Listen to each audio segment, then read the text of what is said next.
সময় থাকতে স্ত্রীর হাতটা ধরে বাহিরে ঘুরতে বের হন, স্ত্রীকে সময় দিই, দুজনে একসাথে সময় কাটান। কারণ একটা সময় টাকা থাকবে কিন্তু শরীরে ঘুরতে যাওয়ার শক্তিটা আর থাকবে না, ইচ্ছেটাও আর করবে না।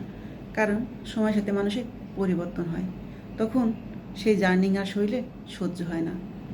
তাই সময় থাকতেই প্রিয় মানুষটাকে নিয়ে ভ্রমণে যান, ঘুরুন, দুজনকে সময় দিন, ঠিক আছে? কারণ যখন সময় থাকবে না তখন আফসোস করবেন কি করছেন জীবনে। আসলে ঘুরতে যাওয়াটা দরকার ছিল, দুজনকে সময় দেওয়াটা খুব প্রয়োজন ছিল। তখন আফসোস করার কোনো লাভ হবে না, কারণ সেই সময়টা আর ফিরে আসবে না।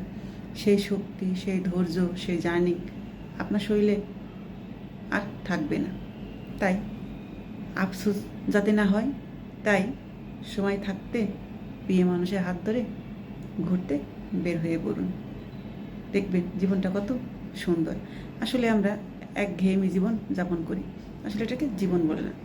বছরে দু একবার প্রিয় মানুষকে নিয়ে ভ্রমণে যাওয়া উচিত, ঘোরা উচিত, ঠিক আছে? এতে মন মানসিকতা ভালো থাকে এবং দুজনের প্রতি ভালোবাসাটাও দ্বিগুণ বেড়ে যায়। প্রকৃতির সাথে ভালোবাসাটাও অন্যরকমভাবে গভীর হয়। এটা একদম চিরন্তন সত্য কথা।